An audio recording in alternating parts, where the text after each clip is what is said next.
Let's get it off the rip. Right, I have been impulsive again. Possibly mature in thinking this time, which is weird for me. I told one of my friends, I said I bought this camera, and he said, never in a million years would I have thought you would have bought that camera. And that's the queer point. I wouldn't have. It doesn't do anything that I want perfectly, but it does pretty much everything that I want pretty well.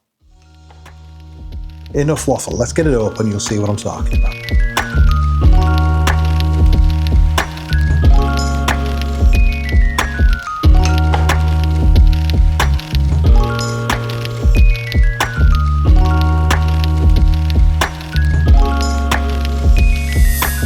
I ordered it with the 40mm f2 pancake lens because I think in my mind that makes this whole thing make sense. And I've also ordered it with a grip because I'm aware the form factor of the S9 is very flat.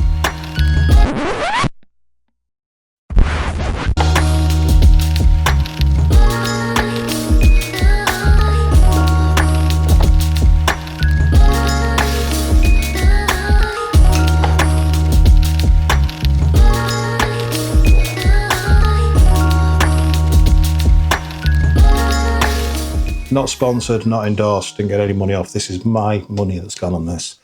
Oh, the grip's quite nice, actually. They said there was no grip, but there is a bit of a profile on the back there, you can see, which is not bad for your thumb.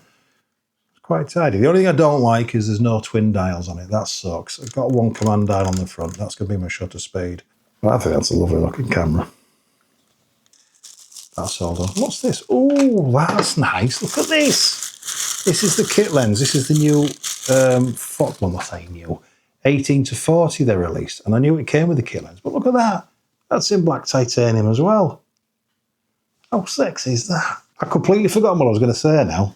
Oh, that was it. We've set all the obligatory time zones, etc., and set it up.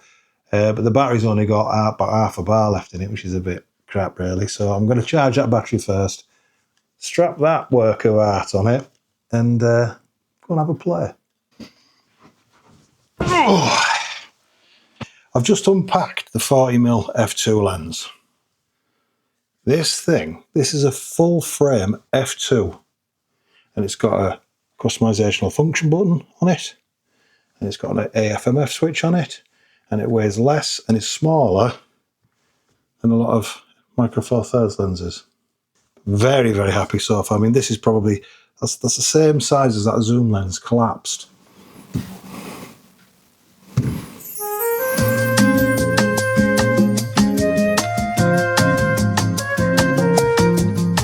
Hi folks, you join us on a sunny Tuesday evening in the North Yorkshire moors. Come for a stroll, bit of reflection, and I want to kind of bring you up to speed on this. I know I mentioned it before with the unpacking, the unboxing and everything. I was bummed by my EM5 Mark 1 dying. I'm getting like 14 shots per brand new battery now, so there's something wrong internally with it. It served me well, it owes me nothing. And the thing I love most about it, you could operate it with one hand. For string stuff, that was phenomenal. Everything about this camera, for me, being a camera snob, a judge, everything, I shouldn't have bought this camera. This is not a review of the S9, by the way, bear with me. All this waffle has a point. There's no mechanical shutter on it. Straight away, I would have dismissed that. There's no EVF, there's just that screen at the back. I get it, it's a very small form factor, full frame sensor crammed into that little body. There's going to be emissions. Speaking of other things that got wrong, I'm going to eat my own words now as well. The amount of times that I've slagged off waist level finders for me film cameras and whatnot, when I've got that little screen flipped out and I'm looking down on it, what's the difference? Nothing, and here I am singing the praises of it, so maybe I'm wrong as well, but I'll tell you what, this has taken me by surprise, this. Really, really nice little camera for travel and photography and just your everyday carry, which this is going to be. The 18-40, I love it. The images that come off it are beautiful. Hopefully they're streaming on the way through. The video, I'm not a master of video, I'm still learning video, but what I've done with this, I'm very impressed with. And the fact, and this is critical, this is key, I want to pick that up and shoot it. I thought it was going to be like, yeah, it's capable, it's competent, that'll do me for the next 10 years. Put it in the bag and that'll do. I want to take this out and shoot it. It's not replacing my OM gear. Love my OM gear. Right tool for the right job. So why? Why did I buy this? I think I need help. Do I need another camera? No, not really. Well, do I enjoy starting a collection on a new lens mount? No, not at all. It's a ball ache, it's expensive. Did I need another parcel getting smuggled into the house under the radar behind angry wife's back? No, not really. She has got a new car, so this is my new car. Do I not have enough headaches? Oh, I do. Oh, I do. It's just one more. Let me explain the thoughts behind this. So, as I touched on previously, look at this view. Super bummed out about my EM5 dying. I was considering getting another A7 like I did previously. I had an A7 Mark I and I put a 35mm f2 Biogon lens on it. Beautiful. It was all manual focus though. Problem with that was it's quite expensive to do. The thing was loud as hell. Clang. Everyone looks at you when you're in a quiet environment. And because it's all manual focus, I tended to miss a lot of street shots, a lot of kind of quick stuff that I needed to do. Not fast moving, but in the moment. Not ideal for a street camera. And as I've touched on previously, although the image quality coming out of the Sonys is fantastic, the bloody things for me was soulless.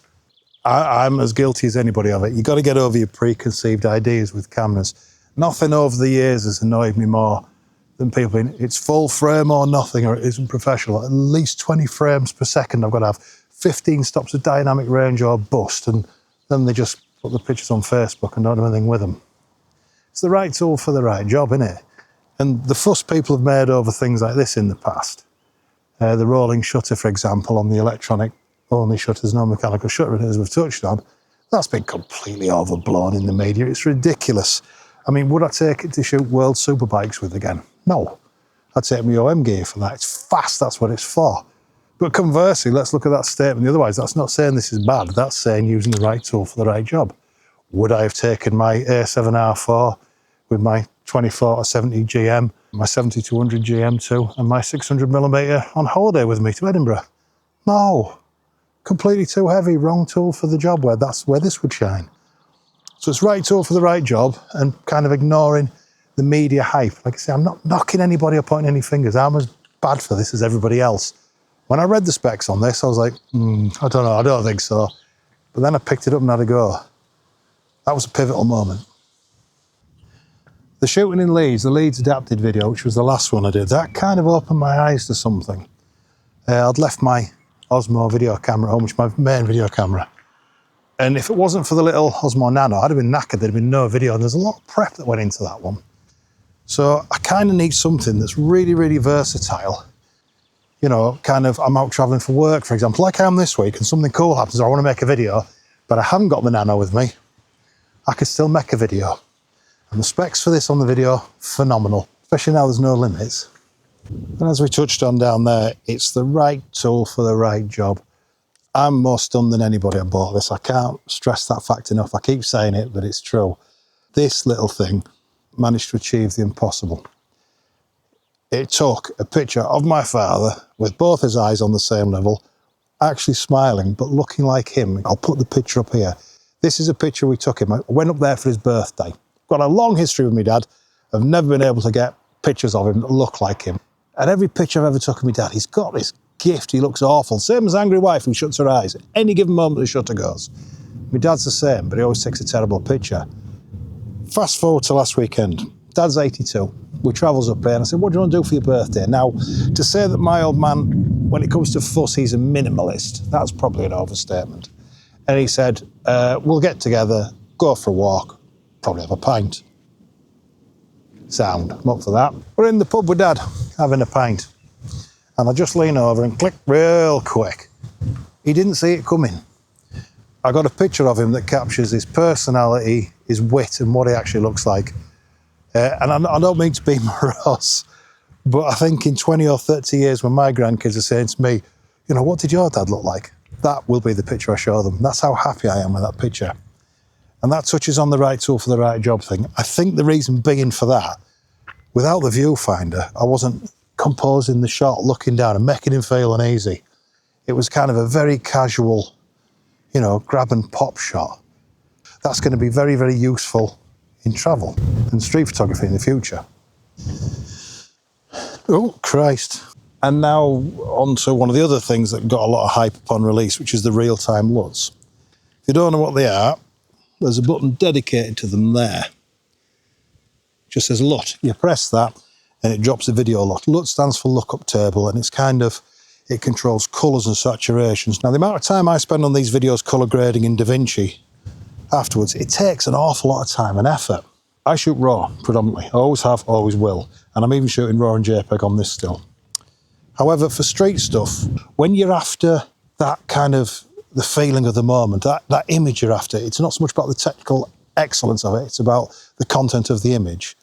I'm going to start shooting these more with the real-time LUTs, because the time that's going to save and the image I'm going to end up with anyway is pretty much going to be the same. And it's got the Leica monochrome profile on there, which I adore. It's beautiful. I've been shooting this predominantly for a week now, 5 nights, about 5 days, intentionally just this exclusively, just to see what it can do. Because I'm still, you know, within my 14 days return, no quibble, no questions asked kind of thing. I'm keeping it. I absolutely love it. And the hybrid zoom function, why this didn't get more fanfare upon release, I don't know. Roseberry topping over there. It's not punching in. It's not like on the OM where you press the teleconverter and bang it. I hope you're all right in there, chicken. You just had a tumble. You okay? Bloody wind up here. Sorry, as I was saying, I'm going to go find somewhere with a bit less wind so I don't knock you over anymore. So the hybrid focus, it's not like on the OM system where you press a button and it punches into twice the range on the sensor, effectively halving your megapixels. You turn it on, and as you turn the zoom ring, if you're shooting, depending on if it's video, for example, you shoot, you can get further for less resolution. 1080, I'm saying less resolution, it's still perfect. I only shoot in 4K on this because I can. But say we're in photo mode, it can turn the 18 to 40 lens into an 18 to, I think it's 125. And it's all smoothly done throughout the zoom. So as you're zooming, it's doing the calculations inside and it's cropping in as you're zooming. So it's not just like half megapixels or whatever. It's there. And I know what people are going to say. It's only 24 megapixels. If you do all of it, it's only a 12 megapixel image. True, it is. Your maths is right. However, I've done some scientific research on it and I have the answer for you. It doesn't matter. It's all right. It's fine. And I know there was quite a fanfare about the Lumix Lab app when it was released. I've only dipped a toe in it. I've not mastered it. I enjoy using it. I am enjoying it. And I think, especially being on the road and things, if I want to get a video out here and there, you know, it's very, very useful for that. But my point is the Lumix Lab will let me do that on the fly, so I don't have to sit down, fire up DaVinci and spend an hour creating shots. That's got to be a benefit, hasn't it? In conclusion, that's a beautiful picture. Sorry, I just got a bit of light and rosy topping. In conclusion of this little camera, look at that, nearly went for the EVF again, and that's the only thing I would, if they do an S2, an S9 II with an EVF and a mechanical shutter, I'm going to be all over that. Beautiful.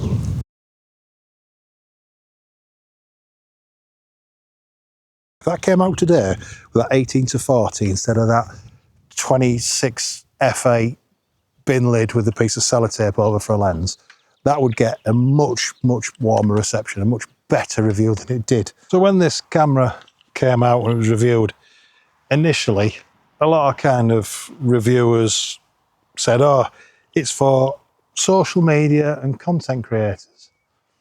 I don't necessarily agree with that. They also said it's for people coming from a phone wanting to get into photography. I don't agree with that either. If you were coming from a phone, you wouldn't understand the pros and cons of other sensor sizes, let alone splash out on a full frame sensor. You wouldn't see the relevance. And I don't agree that it's just for content creators and things like that. It's a very peculiar camera. I don't think it does a good job of going after a huge demographic of people. I think it'll do a lot of people, you know, pretty good. But I think in this instance, for me and others out there, look into it, and if it ticks the boxes you want, like mine, it ticks big. To me, there's no such thing as a perfect camera, or technically perfect. Well, there's a Sony A7 VI, the new one. It is, and you know, it's fast, it's sticky autofocus, that's all great. But they've left the soul and the fun out of it. So it's not perfect, is it, to me anyway? Because that, I want to pick that up and shoot that. I think that's worth so much more than a technical spec, a camera you're going to carry, you're going to want to shoot. I mean, it's piddling down here on and off. We've just come out in the middle of it now. You wouldn't think to look at the rain, but I want to come out and shoot, and that's what this does. So it's not a review of the S9, although it probably sounds like a bit of a ramble of one. What it is to me, it's kind of, if you've got your trusted sources on your reviews and whatnot, and you're making decisions, yes, choose them. The far most important thing you do is get out and put your hands on a camera, because on paper, I would not have bought this, ever. In reality, I'm really, really happy with it. Make your own mind up, folks. This camera has surprised me more than anybody. So it's starting to rain. I'm going to get out the rain. Thank you ever so much for listening to me ramble about the new acquisition. You're going to be seeing more of it. It's going to be my everyday carry, my new street camera, and obviously my travel camera. Look at the size, I think it's stupid. Appreciate you all. Thanks ever so much for coming along. Hope you like the scenery. See you on the next one.